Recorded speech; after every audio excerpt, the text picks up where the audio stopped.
Microsoft Excel 2019 class 16।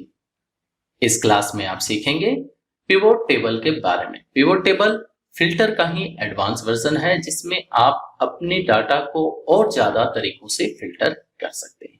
चलिए सीखते हैं। हमने एक्सेल ओपन कर लिया और यहाँ पे हमने वही प्रीवियस डाटा ले लिया है जिसपे हमने एडवांस फिल्टर आपको समझाया था प्रीवियस क्लास में। इस पे हम पिवोट टेबल का इस्तेमाल करना चाहते हैं। पिवोट टेबल करता क्या है और किस तरह से इस्तेमाल होता है, चलिए स्टेप बाय स्टेप समझते हैं। सबसे पहले डाटा को हम सिलेक्ट कर लेंगे, यानी जितना मुझे लेना है उस रेंज को हमने सिलेक्ट किया। सिलेक्ट करने के बाद हम लोग इंसर्ट टैब पे क्लिक करेंगे और यहाँ पे एक ऑप्शन मिलेगा पिवोट टेबल का, इस पे क्लिक कर देंगे। क्लिक करने पे एक डायलॉग बॉक्स अपेयर होगा जिसमें सिलेक्ट टेबल और रेंज दिखाया जाएगा। चूंकि हमने रेंज पहले ही सिलेक्ट कर लिया था इसलिए यहाँ पे इसने रेंज ले लिया। अदरवाइज आप पिवोट टेबल लेने के बाद भी रेंज सिलेक्ट कर सकते हैं। उसके बाद नीचे एक ऑप्शन मिलता है कि ये जो पिवोट टेबल है ये नए वर्कशीट में चाहिए या एग्जिस्टिंग वर्कशीट में चाहिए। अगर हम एग्जिस्टिंग वर्कशीट ले लें तो ये यहीं पे शो होने लगेगा, लेकिन हम ऐसा नहीं चाहते हैं इसलिए हम लेंगे न्यू वर्कशीट जिससे हमें पूरा काम करने का जगह मिले। तो न्यू वर्कशीट लेते हुए ओके पे क्लिक करेंगे। जैसे ओके पे क्लिक करेंगे तो एक नई वर्कशीट इंसर्ट हो जाएगी। यहाँ आप देख सकते हैं सीट नंबर 7 जो है वो नया इंसर्ट हुआ है और साथ ही इस सीट में कुछ नई चीजें दिख रही हैं। जैसे यहाँ पे पिवोट टेबल का एक ऑप्शन नजर आ रहा है और यहाँ पे पिवोट टेबल फील्ड का जो चार्ट है वो नजर आ रहा है। अब अगर मान लीजिए आपने बाहर क्लिक कर दिया तो ये साइड वाला जो था साइड बार पिवोट टेबल का वो गायब हो जाएगा। तो घबराए नहीं, जो यहाँ पे नजर आ रहा है पिवोट टेबल का एरिया, इस पे क्लिक करें और तुरंत ही ये चीज यहाँ नजर आ जाएगा। अगर फिर भी नजर नहीं आए तो एनालाइज वाले टैब पे क्लिक करें और यहाँ पे फील्ड लिस्ट का एक ऑप्शन मिलेगा। अगर आप इस पे क्लिक कर दें तो ये साइड बार जो है वो हाइड हो जाएगा और फिर से क्लिक करेंगे तो साइड बार दिखने लगेगा। कभी कभी गायब रहता है, तो अगर गायब रहे तो फील्ड लिस्ट पे क्लिक करके आप ला सकते हैं।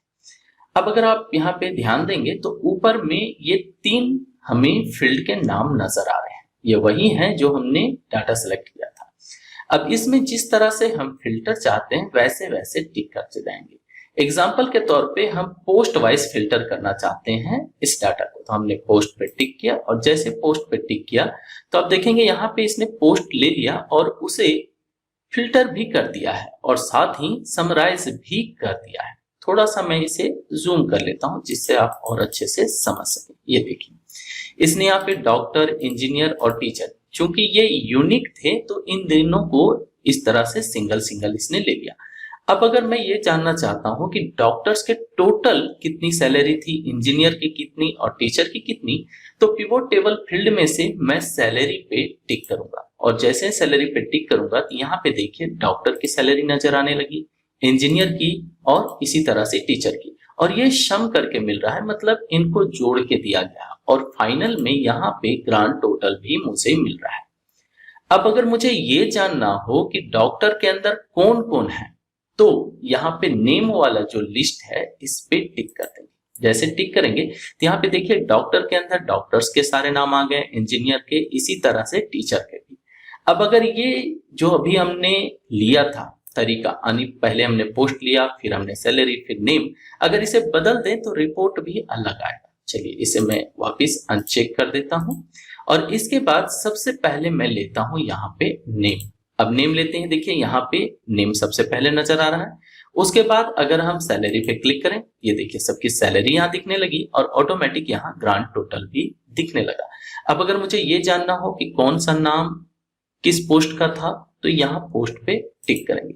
अब ये देखिए कुछ अलग ही तरह का रिपोर्ट मुझे मिल रहा है, हर नाम के नीचे उसका पोस्ट नजर आ रहा है।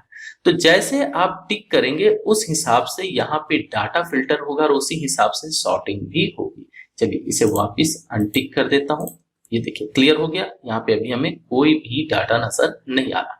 अब अगर मैं पहले सैलरी लूं, ये देखिए टोटल सैलरी आ गया। अब सैलरी के बाद अगर मैं पोस्ट लूं, यहाँ पे पोस्ट आ जाएगा और फिर सैलरी आ जाएगा। इस तरह चीजें बदल जाती हैं।